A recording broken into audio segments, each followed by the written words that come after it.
എനിക്ക് മനസ്സിലാകാത്തത് എല്ലാവരും ടി വിയിൽ സർവ്വസമ്മതമായ ഒരു കാര്യമാണ്. 18 വയസ്സ് തികഞ്ഞ ഒരു യുവതിക്കോ യുവാവിനോ അവൻ്റെ പങ്കാളിയെ തിരഞ്ഞെടുക്കാൻ അവകാശമുണ്ട്. സുപ്രീം കോടതിയും പറഞ്ഞു. എനിക്ക് മനസ്സിലാവാത്തത് 18 വർഷം ഞാൻ വളർത്തിയ പോത്തിൻ്റെ പുറത്തിന് എനിക്ക് അവകാശമുണ്ട് ഇല്ലേ?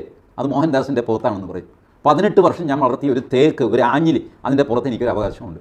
18 വർഷം ഞാൻ വളർത്തിയ എൻ്റെ മകൻ്റെയോ മകളുടെയോ പുറത്ത് എനിക്ക് ഒരു അവകാശവും ഇല്ല. 18 വയസ്സ് തികയുന്ന ദിവസം എന്താണ്, ഏതാകാശമാണ് ഇടിഞ്ഞു വീഴുന്നത്? ഒരു അച്ഛനും അമ്മയും അപ്രസക്തരായി. പിന്നെ അവർ തെണ്ടികളാണ്, കൊളരാത്തവരാണ്. നമസ്കാരം. ഇന്നത്തെ ടോപ്പിക്ക് ഒരു സങ്കര ടോപ്പിക്കാണ്. രാഷ്ട്രീയപരമായിട്ടും സാമൂഹ്യപരമായിട്ടും വ്യക്തിപരമായിട്ടും നമ്മൾ നോക്കിക്കാണേണ്ട ഒരു വിഷയത്തെക്കുറിച്ചിട്ടാണ് സംസാരിക്കുന്നത്.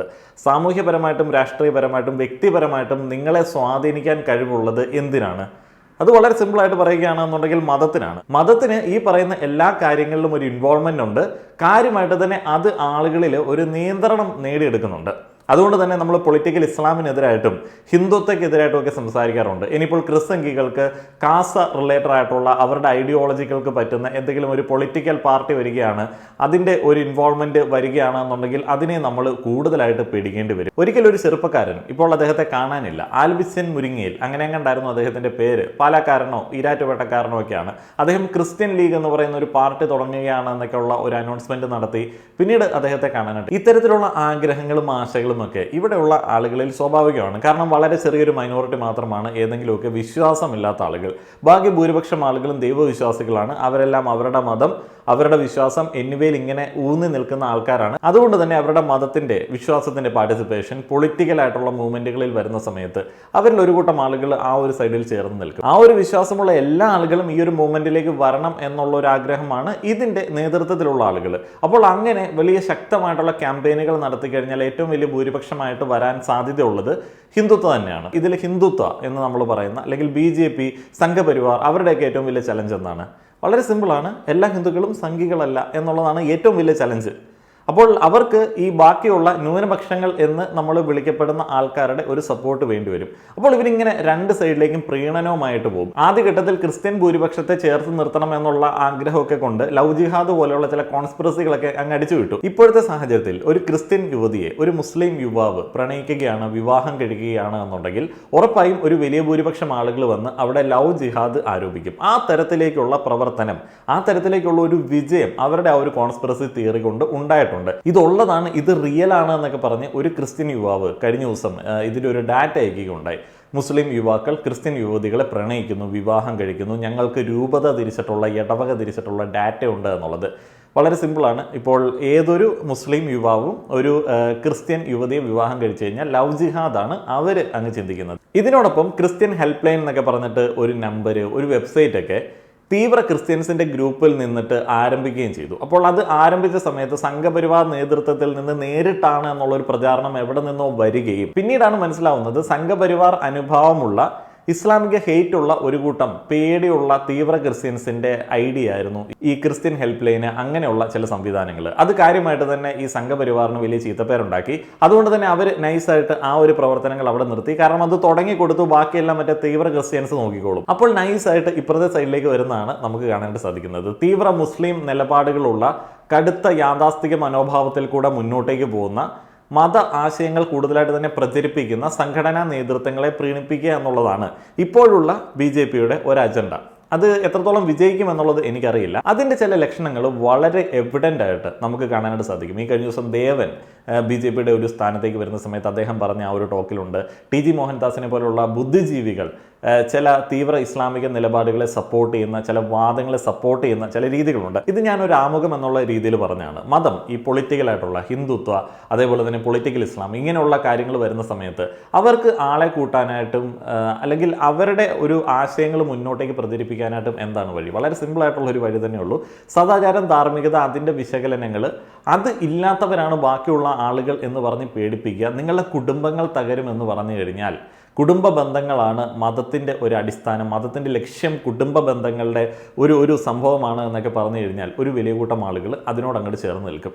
അതിപ്പോൾ നമ്മുടെ ഹിന്ദുത്വ പൊളിറ്റിക്സ് ആണെന്ന് പറഞ്ഞാലും, ഇസ്ലാമിസ്റ്റുകളാണെന്ന് പറഞ്ഞാലും, ക്രിസ്തംഗികളാണെന്ന് പറഞ്ഞാലും അവർ ഈ കുടുംബങ്ങളെയാണ് കൂടുതലായിട്ട് പിടിക്കുന്നത്. ഈ മതത്തിനെ രാഷ്ട്രീയവൽക്കരിക്കുന്ന സമയത്ത് അതിൻ്റെ നേതൃത്വത്തിലുള്ള ആളുകൾ വളരെ വിജയകരമായിട്ട് ചെയ്തൊരു സംഗതിയുണ്ട്. ഇവരുടെ അടിമകളെ, വിശ്വാസികൾ എന്ന അടിമകളെ ഒരു തരത്തിൽ മാനിപ്പുലേറ്റ് ചെയ്ത് പുരോഗമനം എന്ന് പറയുന്ന ഒരു വാക്ക് കേട്ടാൽ പേടിക്കുന്ന തരത്തിലേക്ക് ആക്കി ആക്കിയിട്ടുണ്ട്. വ്യക്തി സ്വാതന്ത്ര്യം എന്ന് പറഞ്ഞു കഴിഞ്ഞാൽ പേടിക്കുന്ന തരത്തിലേക്ക് ആക്കിയിട്ടുണ്ട്. നിരീശ്വരവാദം എന്ന കാര്യം കേൾക്കുന്ന സമയത്ത് പേടിക്കുന്ന തരത്തിലേക്ക് ആക്കിയിട്ടുണ്ട്. ലൈംഗിക ന്യൂനപക്ഷങ്ങൾ എന്ന് കേൾക്കുന്ന സമയത്ത് പേടിക്കുന്ന തരത്തിലേക്ക് ആക്കിയിട്ടുണ്ട്.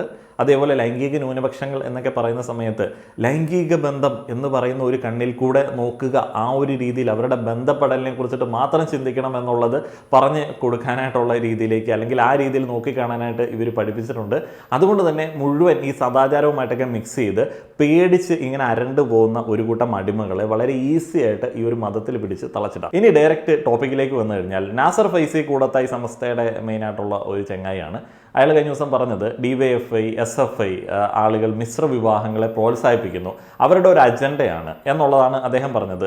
അതിൻ്റെ മറുപടിയായിട്ട് അതിനോടൊരു അനുഭാവം പുലർത്തി അതിനെ ന്യായീകരിച്ച് അതിനെ സപ്പോർട്ട് ചെയ്ത് TG മോഹൻദാസ് പറഞ്ഞ ചില കാര്യങ്ങൾ, അതിനെ ന്യായീകരിച്ച് പറഞ്ഞ ചില കാര്യങ്ങൾ. പാർട്ടി ഓഫീസുകളിലും പത്ര ഓഫീസുകളിലും പാർട്ടി നേതാക്കന്മാരുടെയും പിൻബലത്തിൽ മുസ്ലിം പെൺകുട്ടികളെ തട്ടിക്കൊണ്ടുപോയി അമുസ്ലിങ്ങൾക്ക് വിവാഹം ചെയ്തു കൊടുക്കുന്ന വിധത്തിൽ മിക്സഡ് സംസ്കാരം, മിശ്ര വിവാഹം പ്രോത്സാഹിപ്പിക്കുന്ന CPM-ന്റെയും DYFI-യുടെയും SFI-യുടെയും മതനിരാസത്തെ ശക്തമായി എതിർക്കാൻ മഹല്ലു ജമാഅത്തുകൾ സംഘടിച്ചു നിന്നേ മതിയോ? ഇതിൽ തട്ടിക്കൊണ്ടു പോകുന്നു എന്ന് പറയുന്ന ഒരു പരാമർശത്തെ അദ്ദേഹം വന്ന് പിന്നീട് തിരുത്തുകയുണ്ടായി. തട്ടിക്കൊണ്ടു പോകുക എന്ന് പറയുന്ന പരാമർശം കായികമായി തട്ടിക്കൊണ്ടു പോകുക എന്ന അർത്ഥത്തിലല്ല, മാനസികമായി പ്രേമിക്കുക അല്ലെങ്കിൽ സ്നേഹിക്കുക എന്നത് ഒരു കാപട്യത്തോടു കൂടിയാകുമ്പോൾ ഒരു മനസ്സിനെ തട്ടിയെടുക്കലാണ്. അവരെ വശീകരിച്ച് മിശ്രവിവാഹം നടത്തുക എന്ന അർത്ഥത്തിലാണ് അത് പറഞ്ഞിട്ടുള്ളത്. അല്ല, ഇതിനെ ലവ് ജിഹാദുമായി ചേർത്ത് വായിക്കേണ്ട കാര്യമില്ല. അതൊരു പരാമർശം നമ്മുടെ ഭാഗത്തും കൊണ്ട് ഉണ്ടായിട്ടില്ല. എത്ര മെനയാക്കാൻ നോക്കിയാലും മെനയാവാത്ത ഒരു സംഗതിയാണ് ഇവരുടെ സ്ത്രീകളോടുള്ള ഒരു നിലപാട് എന്ന് പറയുന്നത്. വശീകരിക്കപ്പെടാനായിട്ട് തീരെ ബുദ്ധിയില്ലാത്ത രീതിയിൽ, വകതിരിവില്ലാത്ത രീതിയിലേക്കാണ് ശരിക്കും ഇസ്ലാം മതത്തിലെ അല്ലെങ്കിൽ ക്രിസ്ത്യൻ മതത്തിലെ സ്ത്രീകൾ എന്നുള്ളതാണ് പൊതുവെ ഈ തരത്തിൽ പൊളിറ്റിക്കലായിട്ട് മതം അങ്ങോട്ട് മിക്സ് ചെയ്യുന്ന ആൾക്കാരുടെ ഒരു വാദം. ക്രിസ്ത്യൻ യുവതികൾ ലവ് ജിഹാദിൽ വീണു പോകുന്ന വേറും മൊണ്ണകളാണ് എന്നുള്ളതാണ് ക്രിസ്ത്യാനികളായിട്ടുള്ള ചെറുപ്പക്കാരടക്കം പറയുന്നത്. അവരുടെയൊക്കെ വീട്ടിലുള്ള ക്രിസ്ത്യൻ യുവതികളും ഈ പറയുന്ന കാസയുടെ ആൾക്കാരുടെ അത്രയും മിടുക്കില്ലാത്ത ആൾക്കാരാണ്. അവർക്ക് വെറും മൊണ്ണകളാണ്. ഏതെങ്കിലും ഒരു ആൾ ഒരു അജണ്ടയുമായിട്ട് വന്നു കഴിഞ്ഞാൽ, അല്ലെങ്കിൽ ഇവിടെയുള്ള പാർട്ടികൾ ഒരു അജണ്ടയുമായിട്ട് വന്നു കഴിഞ്ഞാൽ അപ്പം തന്നെ അങ്ങോട്ട് വീണു പോകും എന്നുള്ളതാണ് ആദ്യത്തെ ഏറ്റവും വലിയ മോശമായിട്ടുള്ള ഇൻസൾട്ടിങ് ആയിട്ടുള്ള ഒരു വാദം എന്ന് പറയുന്നത്. ഇതിന്റെ മുകളിൽ എത്ര മെനയാക്കാൻ നോക്കിക്കഴിഞ്ഞാലും നടക്കത്തില്ല. കാരണം അത്രയധികം വില കുറഞ്ഞവരായിട്ട്, നിലപാടില്ലാത്തവരായിട്ടാണ് അവരുടെ സ്ത്രീകളെ കാണും. ഇതിപ്പോൾ ഇസ്ലാമിസ്റ്റുകളുടെ ഒരു സൈഡ്. ഇനിയിപ്പോൾ സംഘപരിവാർ ബുദ്ധിജീവികളുടെ ഒരു സപ്പോർട്ട് കൂടെ ഉണ്ട്. എന്താണെന്ന് വെച്ച് കഴിഞ്ഞാൽ, ശരിയാണ്, മിശ്ര വിവാഹങ്ങൾ എന്ന് പറയുന്നത് നമ്മളുടെ സമൂഹത്തിന്റെ ധാർമ്മിക മൂല്യങ്ങൾക്കെതിരാണ്. നമ്മളുടെ ഇവിടെയുള്ള ഈ പറയുന്ന മതസൗഹാർദ്ദം എന്നൊക്കെ പറയുന്നത് അത് മറ്റേ ഈ ഫേസ്ബുക്കിലെ പോസ്റ്റിനകത്തും അല്ലെങ്കിൽ വാക്കിനകത്ത് സഹോദരൻ എന്നുള്ള വിളിക്കകത്തൊക്കെ മതി എന്നുള്ളതാണ് അവരുടെയും ഒരു ഭാഷ്യം. TG മോഹൻദാസ് എന്താണ് പറയുന്നത് നോക്കാം. രണ്ട് മതങ്ങളുടെ ഏറ്റുമുട്ടലാണ് നടക്കുന്നത്. കമ്മ്യൂണിസം എന്ന മതം അത് ഇതുപോലെ ഇസ്ലാമിനെ പോലെ പിടിവാശിയുള്ളൊരു മതമാണ്. ഇസ്ലാമിൻ്റെ തനതായ പിടിവാശിയുള്ള മതമാണ്. ഈ രണ്ട് മതങ്ങളുടെ ഏറ്റുമുട്ടലാണ് കൂടത്തായിയുടെ സംസാരത്തിലൂടെ പുറത്തു വന്നിരിക്കുന്നത്. ഇത് TG പറഞ്ഞതിൻ്റെ അവസാനത്ത് നിന്ന് ഞാൻ കട്ട് ചെയ്ത് ആദ്യം ഇട്ടതാണ്. കാരണം ഇവരുടെ കോമൺ ആയിട്ടുള്ളൊരു എനിമി എന്ന് പറയുന്നത് മതമില്ലാത്ത അല്ലെങ്കിൽ മതത്തെ പ്രൊമോട്ട് ചെയ്യാത്ത ഒരു കൂട്ടം ആളുകളാണ്. അതിപ്പോൾ ഒരു പാർട്ടി വൽക്കരിച്ചിട്ട് അങ്ങ് പറയുന്നു എന്നുള്ളതേ ഉള്ളൂ. മതമാണ് എല്ലാ ധാർമ്മികതയുടെയും ഒരു അടിസ്ഥാനം എന്നുള്ളതും അത്തരത്തിൽ രാഷ്ട്രീയത്തെ നിങ്ങൾ നോക്കിക്കാണണം എന്നുള്ളതുമാണ് ഇവരുദ്ദേശിക്കുന്നത്. എനിക്ക് TGയോടൊക്കെ അറിവിൻ്റെ കാര്യത്തിൽ വലിയ ബഹുമാനമുള്ള ആളാണ് കേട്ടോ. കാരണം അവർക്കൊക്കെ അറിവുണ്ട്. അത് ഏതൊരു തരത്തിൽ വിനിയോഗിക്കുന്നു എന്നുള്ളതിനെ കുറിച്ചിട്ട് അത് അവരുടെ പേഴ്സണൽ ആയിട്ടുള്ള ചില പൊളിറ്റിക്കൽ ഐഡിയോളജി എന്താണെങ്കിലും അയാൾക്ക് അറിവുണ്ട്. ഞാൻ അദ്ദേഹത്തിൻ്റെ ടോക്കും കാര്യങ്ങളൊക്കെ കേൾക്കാറുണ്ട്. അതിനകത്തൊന്ന് ഫിൽട്ടർ ചെയ്തെടുക്കാനായിട്ടുള്ള ബോധം നമുക്കുണ്ടല്ലോ. ഇനിയിപ്പോൾ ഇതിൻ്റെ ബാക്കി കേൾക്കാം. അതിനകത്ത് TG അടക്കമുള്ള ആളുകൾ, ഇത്ര വിവരമുള്ള ആളുകളുടെ ചില വാദങ്ങൾ അത് തീരെ യോജിക്കാൻ പറ്റില്ല. ബട്ട് ദ ഫാക്ട് റിമെയിൻ, അത് കഴിഞ്ഞുള്ള TV ചർച്ചയിൽ അവരുടെ തന്നെ ഈ നാസർ ഫൈസിയുടെ തന്നെ കൂടെയുള്ള ഒരാൾ ഈ സ്ഥലപ്പേരുകളൊക്കെ പറഞ്ഞു, ഈ സംഭവങ്ങൾ നടന്ന കാര്യങ്ങൾ പറഞ്ഞു.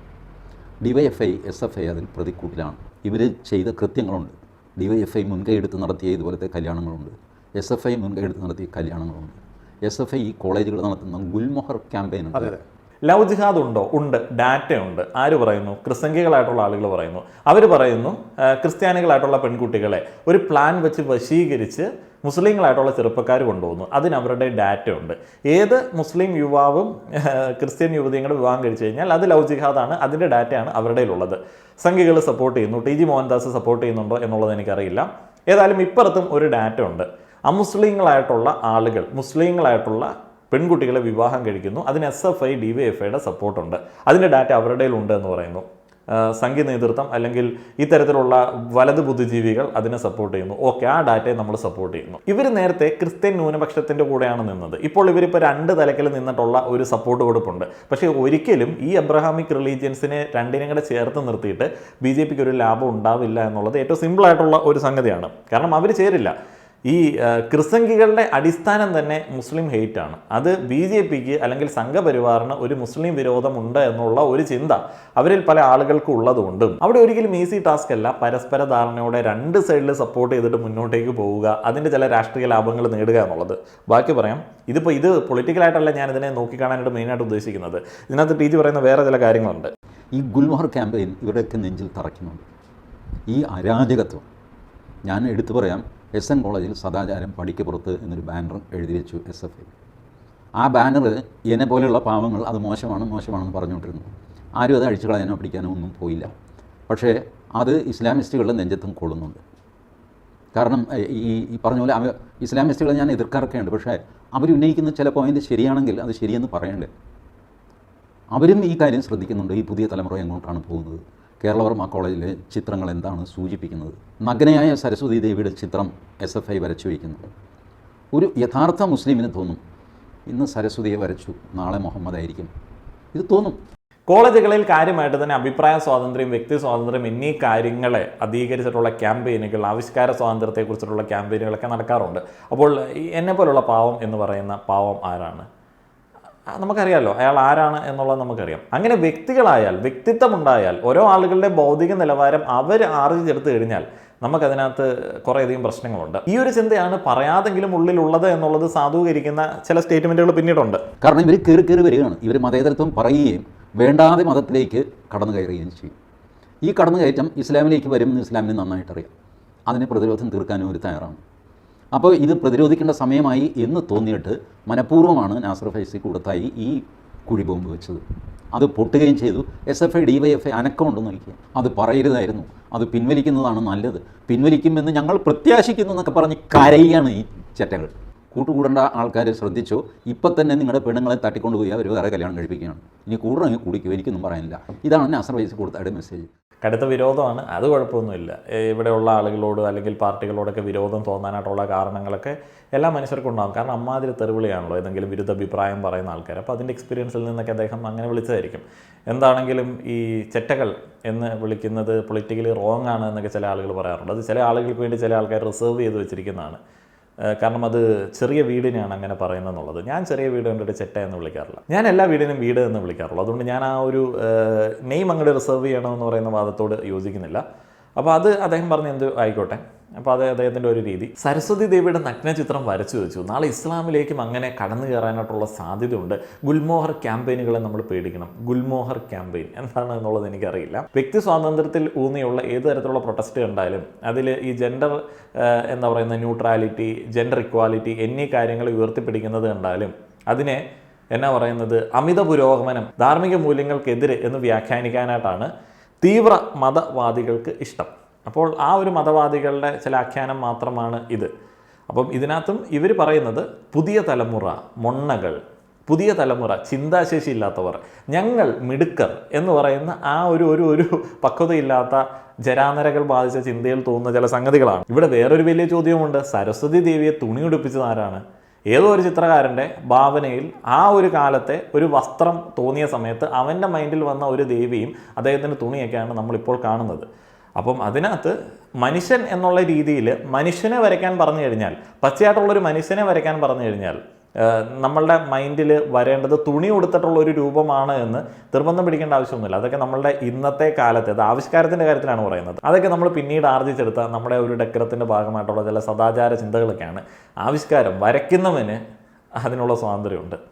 അത് അവൻ്റെ ഇമാജിനേഷനിൽ ഉണ്ടായ ഒരു സംഗതിയാണ്. അവൻ നിങ്ങളെയല്ല വരച്ചത്, എന്നെയല്ല വരച്ചത്, ഇവിടെയുള്ള ഒരു സിറ്റിസനെ അല്ല വരച്ചത്. അവൻ്റെ ഇമാജിനേഷനിലുള്ള, അവൻ കേട്ട കഥയിൽ നിന്നിട്ടുള്ള ഒരു കഥാപാത്രത്തെയാണ് വരച്ചത്. അത് എങ്ങനെ വേണമെങ്കിലും വരയ്ക്കാം. അതിപ്പം വ്രണപ്പെടുന്നതാണെങ്കിൽ പിന്നെ വ്രണപ്പെടും. ഇപ്പം വ്രണപ്പെടാനായിട്ട് പ്രത്യേകിച്ച് റീസൺ ഒന്നും വേണ്ടല്ലോ. ഇത് ഓരോ ഉമ്മയുടെയും ബാപ്പയുടെയും നെഞ്ചിൽ തറയ്ക്കും ഈ റിസ്ക്. ഈ പെൺകൊച്ചിന് ഇത് പോയിട്ട് വല്ലവൻ്റെ ആണോ കുടുംബം എന്താകും? ഇതിനകത്ത് ഒരു മാനുഷിക പ്രശ്നമുണ്ട്, ഒരു സാമൂഹിക പ്രശ്നമുണ്ട്. നമ്മൾ ഈ പറഞ്ഞ ലവ് ജിഹാദ്, റോമിയോ ജിഹാദ്, നാർക്കോട്ടിക് ജിഹാദ് ഒക്കെ മാറ്റി വയ്ക്കുക. ഒരു സാധാരണ ഹിന്ദു കുടുംബം, സാധാരണ മുസ്ലിം കുടുംബം എടുക്കുക. ലവ് ജിഹാദാണെന്നൊക്കെ പറഞ്ഞ് വലിയ ബഹളം. ലവ് ജിഹാദ് ഒന്നും ആയിരുന്നില്ല, ലവ് മാത്രമേ ഉണ്ടായിരുന്നുള്ളൂ, ജിഹാദ് ഉണ്ടായിരുന്നില്ല. ഈ പെങ്കൊച്ച് കല്യാണം കഴിച്ച് വീട്ടിൽ കൊണ്ടുവന്നു. ഇവർക്ക് ഒരു മകനേ ഉള്ളൂ, ആ മുസ്ലിമിന്. അവനൊരു പെൺകോന്തനാണ്.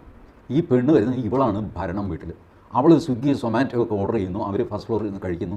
താഴെ വയസ്സായ ഉമ്മയും ബാപ്പയും പഴയ പോലെ കഞ്ഞി വെച്ച് കുടിക്കുന്നു. തിരിഞ്ഞു നോക്കുന്നില്ല ചെറുക്കൻ.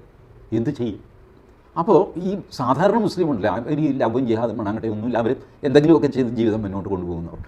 അവർക്കും ഈ നാസർ ഫൈസി കൊടുത്തയാളുടെ വാക്ക് കേൾക്കുമ്പോൾ ഓ, ഇനി നമ്മുടെ പെങ്കൊച്ച്, നമ്മുടെ ചെറുക്കൻ. TG ഒക്കെ എന്ത് ബേസ്ലെസ് ആയിട്ടുള്ള ചില ആർഗ്യുമെൻറ്റുകളും എനിക്ക് തീരെ കണക്റ്റ് ആവുന്ന പോലുമില്ല. ഒരു സാധാരണ ഹിന്ദു കുടുംബമോ മുസ്ലിം കുടുംബമോ അവർ അന്യമതസ്ഥനായിട്ടുള്ള അല്ലെങ്കിൽ മതസ്ഥയായിട്ടുള്ള ഒരു പെണ്ണിനെ കെട്ടി വീട്ടിൽ കൊണ്ടുവരുന്ന സമയത്ത് അവർ നോക്കത്തില്ല. അതെങ്ങനെ പറയാൻ പറ്റും? സെയിം മതത്തിൽ നിന്നുള്ള ഒരാൾ തന്നെ വന്നു കഴിഞ്ഞാലും അവർ സ്വിഗ്ഗി സൊമാറ്റോ ഒക്കെ യൂസ് ചെയ്യുന്ന ആളുകളായിരിക്കാം. അവർ ചിലപ്പോൾ മാതാപിതാക്കളെ നോക്കാതിരിക്കാം. അങ്ങനെയുള്ള കേസുകൾ നമ്മൾ എല്ലാ ദിവസവും കാണുന്നതല്ലേ. സെയിം മതത്തിൽ തന്നെ ഉള്ള ആളുകളല്ലേ കഴിഞ്ഞ കുറേ ദിവസങ്ങളായിട്ടുള്ള ഗാർഹിക പീഡനത്തിലെ സ്ഥിരമായിട്ടുള്ള ഇരകൾ. മിശ്ര വിഭാഗത്തിൽ ഉള്ള ഗാർഹിക പീഡനങ്ങൾ കഴിഞ്ഞ 2-3 മാസങ്ങളായിട്ട് അധികം റിപ്പോർട്ട് ചെയ്ത് കണ്ടില്ല. ഇങ്ങനെയുള്ള ഒരു സിറ്റുവേഷനിൽ എങ്ങനെയാണ് ഇമാതിരി എക്സാമ്പിൾസ് കൊണ്ടുപോയി വെക്കാൻ പറ്റുന്നതെന്നുള്ളത് എനിക്കറിയില്ല. ഇത് മറ്റേ സംഭവമാണ്. ഇപ്പം ലവ് ജിഹാദ് അതൊന്നുമില്ല, അങ്ങനെയൊന്നുമില്ല. ഇപ്പുറത്ത് ഭയങ്കര സീരിയസ് ആയിട്ടുള്ളൊരു സംഭവമുണ്ട്. കാരണം നമുക്കിപ്പം സ്ട്രോങ് ആയിട്ട് വാദിക്കേണ്ടത് ഇപ്പോഴുള്ള ഭരണപക്ഷം അവർ പ്രശ്നമാണ് എന്നുള്ളതാണ്. അത് ലവ് ജിഹാദൊക്കെ തൽക്കാലം അങ്ങനെ മാറ്റി വെച്ചേക്കാം. ഇപ്പോൾ സ്നേഹയാത്ര മറ്റേ BJPയുടെ ക്രിസ്ത്യൻ കുടുംബങ്ങളിലേക്ക് പോകുന്ന ഒരു തട്ടിപ്പും പരിപാടിയൊക്കെ നടക്കുന്നുണ്ട്. അപ്പോൾ അതിൽ ഫോക്കസ് ചെയ്തുകൊണ്ട് നിൽക്കുകയാണ്. അപ്പം ഇത് ഇപ്പം 2 കൂട്ടരുടെ അടുത്ത് നിൽക്കുകയാണ്. എങ്ങനെയാണോ ഉദ്ദേശിക്കുന്നത്? ഇങ്ങനൊരു വിചാരം ഉണ്ടാവും. ഈ വിചാരത്തെയാണ് നാസർ ഫൈസി കൊടുത്തായി അഡ്രസ്സ് ചെയ്തിരിക്കുന്നത്. ഈ തെമ്മാടിത്തരം DYFI SFI ചെയ്യുന്നതാണ്. അവർ പറയുന്നുണ്ടല്ലോ, പ്രണയിക്കാൻ അവകാശമുണ്ട്, അവരുടെ കൂടെ ഞങ്ങൾ നിൽക്കും. നിങ്ങൾ എന്താ മാരേജ് ബ്യൂറോ അവരുടെ കൂടെ നിൽക്കാൻ? പ്രണയിക്കുന്നവർക്ക് ഒപ്പം നിൽക്കും എന്ന് പറയുന്ന സമയത്ത് പ്രണയിക്കുന്നവർക്ക് ഒപ്പം നിൽക്കാത്ത സാഹചര്യങ്ങളുണ്ട് എന്നുള്ള ഒരു കാര്യവും കൂടെ അതിനകത്ത് റിയലൈസ് ചെയ്യേണ്ടതുണ്ട്. പ്രണയിക്കുന്നവരുടെ ഒപ്പം നിൽക്കുമെന്ന് ഏതെങ്കിലും ഒരു സംഘടനയോ ഏതെങ്കിലും ഒരു വ്യക്തിയോ ഏതെങ്കിലും ഒരു രാഷ്ട്രീയ പാർട്ടിയോ പറഞ്ഞു കഴിഞ്ഞാൽ അതിനകത്ത് പ്രശ്നമുണ്ടോ? അപ്പോൾ അതിനെ വിമർശിക്കേണ്ടതുണ്ടോ? ഇല്ല. പ്രണയിക്കുന്നവർ എന്നുള്ളത് TG വരെ പറഞ്ഞിട്ടുണ്ട്. അപ്പോൾ 2 ആളുകളാണ്, കൺസെൻഷ്യൽ ആയിട്ടുള്ള ഒരു പരിപാടിയാണ്. അപ്പോൾ അതിന് സപ്പോർട്ട് ചെയ്യുന്നത് പുരോഗമനപരമാണെന്നും അത് ഇവിടെയുള്ള ഏത് മനുഷ്യ സ്നേഹം അടിസ്ഥാനമായിട്ട് ഉണ്ട് എന്ന് വാദിക്കുന്ന ഏതൊരാളും ചെയ്യേണ്ട, ഏതൊരു പ്രസ്ഥാനവും ചെയ്യേണ്ട ഒരു സംഗതിയാണ്. ഇനി ഇതിൻ്റെ അടുത്ത പാർട്ടിലേക്ക് വന്നു കഴിഞ്ഞാൽ എനിക്ക് മനസ്സിലാകാത്തത് എല്ലാവരും TV-യിൽ സർവ്വസമ്മതമായ ഒരു കാര്യമാണ്. 18 വയസ്സ് തികഞ്ഞ ഒരു യുവതിക്കോ യുവാവിനോ അവൻ്റെ പങ്കാളിയെ തിരഞ്ഞെടുക്കാൻ അവകാശമുണ്ട്. സുപ്രീം കോടതിയും പറഞ്ഞു. എനിക്ക് മനസ്സിലാവാത്തത് 18 വർഷം ഞാൻ വളർത്തിയ പോത്തിൻ്റെ പുറത്ത് എനിക്ക് അവകാശമുണ്ട്. ഇല്ലേ? അത് മോഹൻദാസിൻ്റെ പോത്താണെന്ന് പറയും. 18 വർഷം ഞാൻ വളർത്തിയ ഒരു തേക്ക്, ഒരു ആഞ്ഞിലി, അതിൻ്റെ പുറത്ത് എനിക്കൊരു അവകാശമുണ്ട്. 18 വർഷം ഞാൻ വളർത്തിയ എൻ്റെ മകൻ്റെയോ മകളുടെയോ പുറത്ത് എനിക്ക് ഒരു അവകാശവും ഇല്ല. 18 വയസ്സ് തികയുന്ന ദിവസം എന്താണ്, ഏതാകാശമാണ് ഇടിഞ്ഞു വീഴുന്നത്? ഒരു അച്ഛനും അമ്മയും അപ്രസക്തരായി. പിന്നെ അവർ തെണ്ടികളാണ്, കൊളരാത്തവരാണ്. 18 വർഷം വളർത്തിയ TG മോഹൻദാസിൻ്റെ തേക്ക്, 18 വർഷം വളർത്തിയ TG മോഹൻദാസിൻ്റെ പോത്ത്, അതുപോലെ നമുക്ക് ഒരു ഇന്ത്യൻ പൗരനെ കൺസിഡർ ചെയ്യാൻ പറ്റത്തില്ല. TG മോഹൻദാസിൻ്റെ പോത്തിനും തേക്കിനും ഒക്കെ കോമൺ ആയിട്ടുള്ള ഒരു സംഗതിയുണ്ട്. അതിനെ നിങ്ങൾ വാങ്ങിയതാണ്. അതിൻ്റെ തൈ നിങ്ങൾ കൊണ്ടുവന്ന് നട്ട് വളർത്തിയതാണ്. നിങ്ങൾ വാങ്ങിക്കൊണ്ടുവന്ന് അവിടെ വെച്ചതാണ്. അത് നിങ്ങളുടെ പറമ്പിലാണ്. ആ ഒരു പറമ്പിന് ഒരു ഓണർഷിപ്പ് സർട്ടിഫിക്കറ്റ് അല്ലെങ്കിൽ ഒരു രേഖ നിങ്ങൾക്കുണ്ട്. അപ്പോൾ അതിൻ്റെ ഒരു ഓണർഷിപ്പ് തെളിയിക്കാൻ പറ്റുന്ന ഒരു സംഗതിയുണ്ട്. നിങ്ങളുടെ പോത്തിനെ നിങ്ങൾ വാങ്ങിയതാണ്. അതിന് നിങ്ങൾ തീറ്റ വാങ്ങിച്ച് കൊടുത്തിട്ടുണ്ട്. അതിനെ നിങ്ങൾ നാളെ വിൽക്കും. നിങ്ങളുമായിട്ടുള്ള ഒരു ബ്ലഡ് റിലേഷനോ കാര്യങ്ങളോ ഒന്നുമില്ല. ലോകത്ത് ഒരിടത്തും കുട്ടികളുടെ ഓണർഷിപ്പ് എന്ന് പറയുന്നത് പേരൻസിന് കൊടുത്തിട്ടില്ല. അങ്ങനെ ഒരിടത്തും കൊടുത്തിട്ടില്ല. എനിക്കറിയത്തില്ല ഇനിയിപ്പോൾ സങ്കുചിത മത ചിന്താഗതികളുള്ള രാജ്യത്ത് അങ്ങനെ ഓണർഷിപ്പ് കൊടുക്കുന്നുണ്ടോ എന്നുള്ളത്. 18 വയസ്സിന് മുൻപും നിങ്ങളുടെ കുട്ടിയുടെ മേൽ പ്രത്യേകിച്ച് ഈ പറയുന്ന തേക്കിനോടും പോത്തിനോടും കാണിക്കാൻ പറ്റുന്ന രീതിയിലുള്ള ഒരവകാശങ്ങളും ഇല്ല. 18 വയസ്സിന് മുൻപും നിങ്ങളുടെ കുട്ടിയെ പോത്തിനെ പോലെ വെട്ടുകയും അല്ലെങ്കിൽ തേക്കിനെ പോലെ ആർക്കെങ്കിലും എടുത്ത് കൊടുക്കുകയൊക്കെ ചെയ്തു കഴിഞ്ഞാൽ ഉറപ്പായിട്ടും പിടിവീഴും. നിങ്ങൾക്ക് അവരുടെ ഗാർഡിയൻഷിപ്പ്, അവരുടെ സപ്പോർട്ട് കൊടുക്കേണ്ട ആൾ എന്നുള്ള ഒരൊറ്റ പരിഗണന മാത്രമേ ഉള്ളൂ. 18 കഴിഞ്ഞതോടെ അത് അങ്ങോട്ട് തീർന്നു. 18 കഴിഞ്ഞതോടെ നിങ്ങൾക്ക് അതുമില്ല. അവർ നിങ്ങളുടെ അതേ രീതിയിലുള്ള അവകാശങ്ങളുള്ള ഒരു പൗരനായിട്ട് മാറുകയാണ്. TG മോഹൻദാസൊക്കെ ഇങ്ങനെയുള്ള കാര്യങ്ങളിലും കുറച്ചും കൂടെ പക്വതയോടെയൊക്കെ സംസാരിക്കേണ്ടേ എന്ന് ഞാനിങ്ങനെ ആലോചിക്കുകയാണ്. എനിക്ക് ഇത്ര ഏജ് ആൻഡ് എക്സ്പീരിയൻസ് ഉള്ള ഒരാളോട് അങ്ങനെയൊക്കെ പറയുമ്പോൾ ഭയങ്കര ബുദ്ധിമുട്ടാണ്. എന്നാലും എനിക്ക് ഭയങ്കര മോശമായിട്ട് ഫീൽ ചെയ്തു, ഭയങ്കര ഇൻസൾട്ടായിട്ട് ഫീൽ ചെയ്തു ഈ തേക്കിനോടും പോത്തിനോടും ഒക്കെ കുട്ടികൾ ഉപമിക്കുന്നത്. TG മോഹൻദാസിനെ ആരും നിർബന്ധിച്ചില്ല ഇങ്ങടേക്ക് ഒരു കുട്ടിയെ കൊണ്ടുവരാനായിട്ട്. ആ ഒരു കുട്ടിയും TG മോഹൻദാസിനോട് പറഞ്ഞില്ല എന്നെ ഇങ്ങടേക്ക് കൊണ്ടുവരാനായിട്ട്. നിങ്ങൾ ഇങ്ങടേക്ക് കൊണ്ടുവരുന്ന സമയത്ത് മനുഷ്യാവകാശം എന്ന് പറയുന്നൊരു സംഗതി ഉണ്ട്. നിങ്ങളൊരു മനുഷ്യൻ, നിങ്ങൾ ജന്മം കൊടുക്കുന്നത് ഒരു മനുഷ്യൻ. അപ്പോൾ മനുഷ്യാവകാശങ്ങൾ അവിടെ വർക്ക് ചെയ്യും. ഒരു മനുഷ്യൻ മറ്റൊരു മനുഷ്യനെ അടിമയാക്കി പ്രോപ്പർട്ടി ആയിട്ട് ഓൺ ചെയ്ത് വെക്കുന്ന ഒരു പരിപാടി, ആ ഒരു അടിമ വ്യാപാരം കാര്യങ്ങളൊക്കെ നമ്മൾ പണ്ടേ മനുഷ്യത്വ വിരുദ്ധമാണ് എന്ന് പറഞ്ഞ് നിരോധിച്ചതാണ്. അപ്പം അങ്ങനെയാണെന്നുണ്ടെങ്കിൽ നമുക്ക് അടിമ വ്യാപാരത്തിനും അംഗീകാരം കൊടുക്കാൻ പറ്റുമല്ലോ.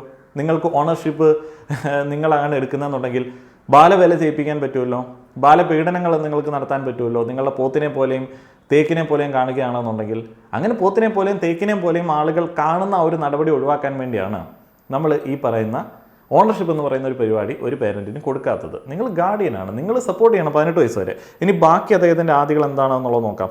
18 വയസ്സ് കഴിഞ്ഞ കുട്ടി അവൻ മഹാനാണ്, അവൾ മഹാനാണ്. What nonsense is this? സ്വന്തം കാര്യം അവൻ തീരുമാനിക്കും. അവൻ ചോദിച്ചാൽ ബിരുദം എഴുതി കൊടുക്കണം.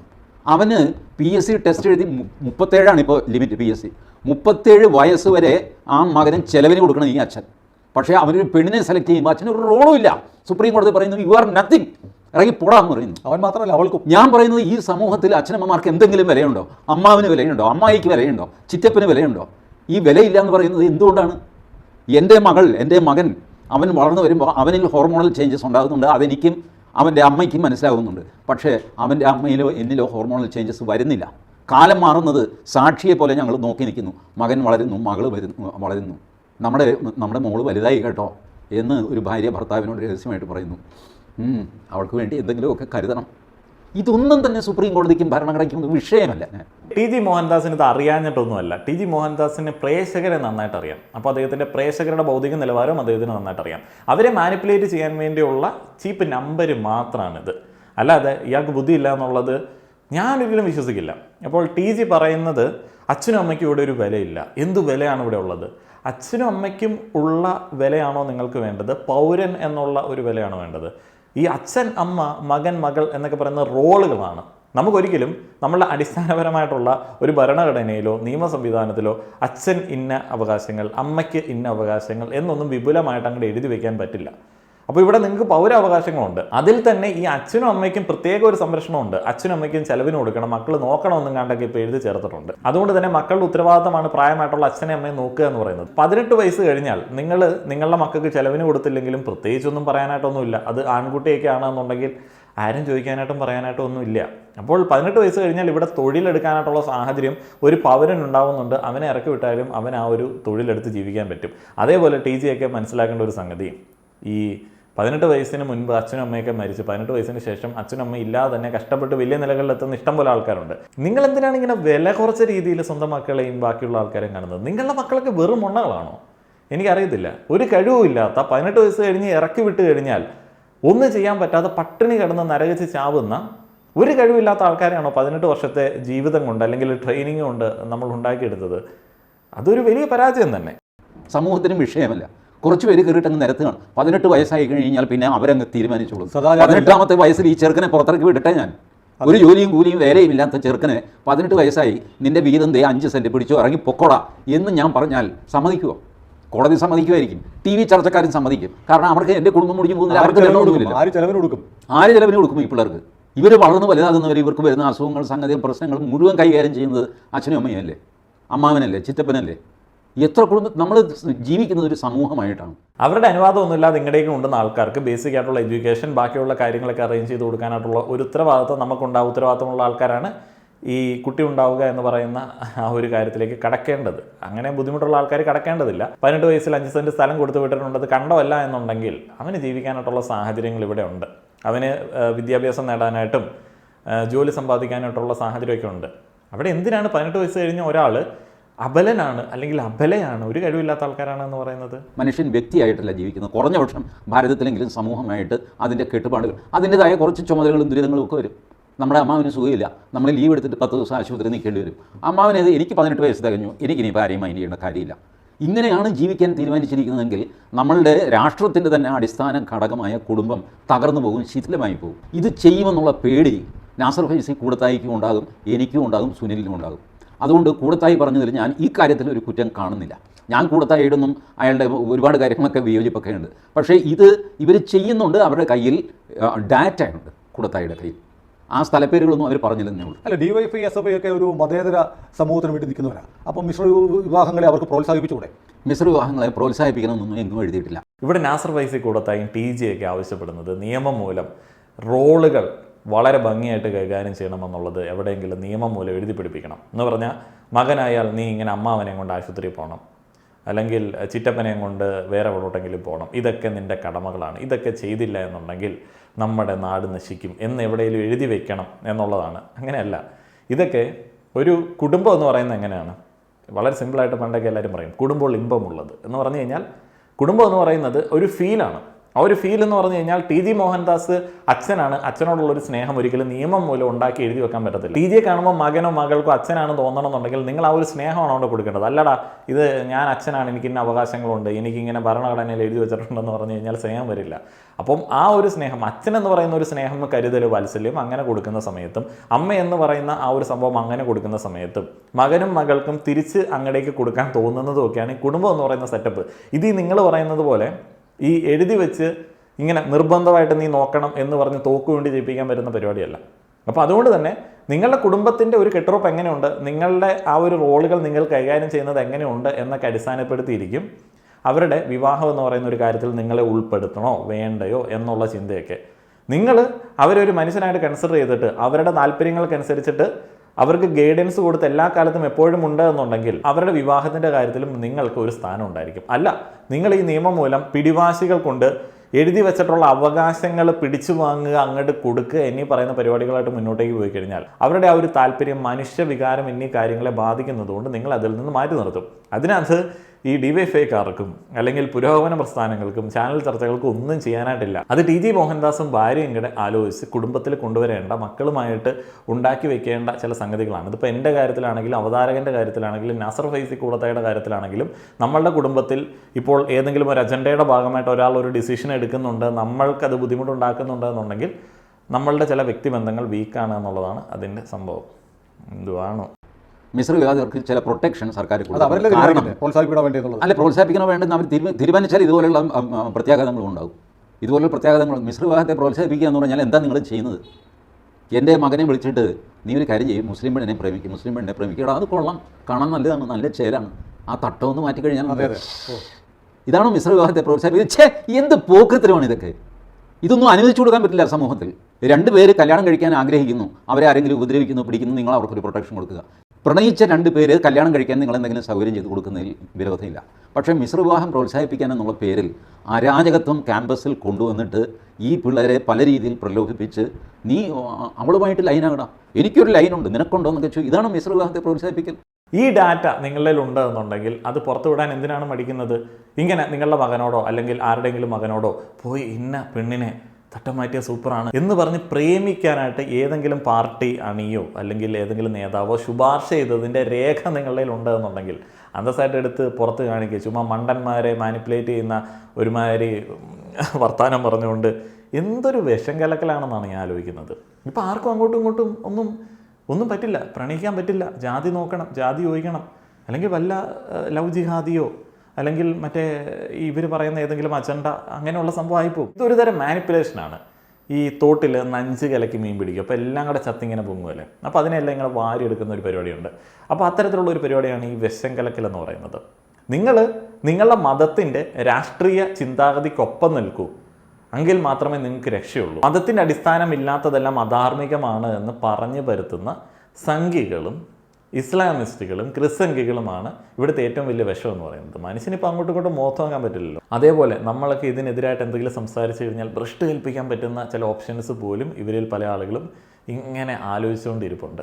ഭീകരമായിട്ടുള്ള ഒരു അവസ്ഥ തന്നെയാണ്. ഈ കഴിഞ്ഞ ദിവസം മാർപ്പാപ്പ പറഞ്ഞ ചില കാര്യങ്ങൾ പോലും അംഗീകരിക്കാൻ പറ്റുന്നില്ല എന്ന് പറഞ്ഞ് കാഞ്ഞിരപ്പള്ളി രൂപതയിലുള്ള വൈദികരൊക്കെ ചില പ്രസംഗങ്ങളൊക്കെ നടത്തുന്നത് കണ്ടു. എന്ന് പറഞ്ഞു കഴിഞ്ഞാൽ കുറച്ചങ്ങോട്ട് കഴിയുമ്പോഴത്തേന് ഇതിങ്ങനെ വ്യക്തി കേന്ദ്രീകൃതമായി പോകും.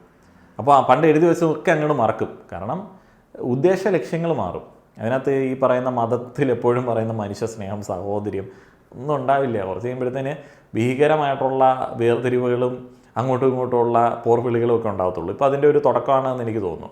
പിന്നെ വേറൊരു കാര്യമുണ്ട്, ഒരു വലിയ ഭൂരിപക്ഷം ആളുകൾ ഇതിൽ നിന്ന്, ഈ പറയുന്ന മാരണത്തിൽ നിന്ന് പുറത്തിറങ്ങിയിട്ട് സ്വന്തമായിട്ട് ജീവിക്കുന്നുണ്ട്. അച്ഛനമ്മമാരെ എനിക്കറിയാം, പിള്ളേരെ എനിക്കറിയാം, പ്രണയവും മനസ്സിലാവും.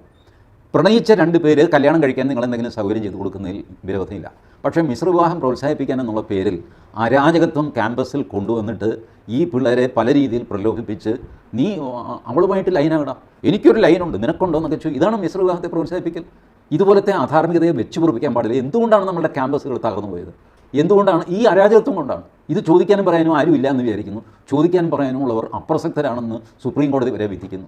ഇവിടെ വേറൊരു ഉദ്ദേശ ലക്ഷ്യവും കൂടെ ഉണ്ട്. പ്രണയം എന്ന് പറയുന്നത് വ്യക്തി സ്വാതന്ത്ര്യം ഉപയോഗിക്കലാണ് പലപ്പോഴും നമ്മുടെ നാട്ടിൽ. സ്വാതന്ത്ര്യം എടുത്തെങ്കിൽ മാത്രമേ പ്രണയിക്കാൻ പറ്റത്തുള്ളൂ. അയ്യോ, അതൊക്കെ ഭയങ്കര സംഭവമാണല്ലോ. അപ്പം പ്രണയിക്കുന്നുണ്ട്, പ്രണയങ്ങൾ നടക്കുന്നുണ്ട്. അത് ഭയങ്കരമായിട്ട് അലട്ടുന്ന ഒരു പ്രശ്നമാണ് ടി ജിയെ പോലുള്ള കുറേയധികം കാരണവന്മാർക്ക് വലിയതായിട്ട് അലട്ടുന്ന ഒരു പ്രശ്നമാണ് പ്രണയം. എനിക്കറിയില്ല അതിനെക്കുറിച്ചിട്ട്. ക്യാമ്പസുകൾ നശിച്ചു. എങ്ങനെ നശിച്ചു? ഡാറ്റ ഉണ്ടാ? അവർ പ്രണയിച്ചതുകൊണ്ടാണ് ക്യാമ്പസുകൾ നശിച്ചതെന്ന് നിങ്ങൾ പറയുന്ന നശീകരണങ്ങൾക്കനുസരിച്ചിട്ടുള്ള ഡാറ്റ ഉണ്ടോ? ഡാറ്റ ഇല്ല. ചുമ്മാ വാദങ്ങൾ മാത്രമേ ഉള്ളൂ. ചില കാര്യങ്ങളിൽ വളരെ വലിയ ബൗദ്ധിക നിലവാരത്തിൽ നിന്ന് സംസാരിക്കുകയും ഈ സദാചാര കാര്യം വരുന്ന സമയത്ത് വെറും ടിപ്പിക്കൽ അമ്മാവൻ വസന്തമായി മാറുകയും ചെയ്യുന്ന ഒരു കേവല ബുദ്ധിജീവിയാണ് ശരിക്കും ടി ജിയൊക്കെ പോലുള്ള ആൾക്കാർ. വെറും സംഖ്യ ബുദ്ധിജീവി എന്നുള്ളത് പലപ്പോഴും പറയാൻ തോന്നും. വേറൊന്നും പറയാനായിട്ടില്ല.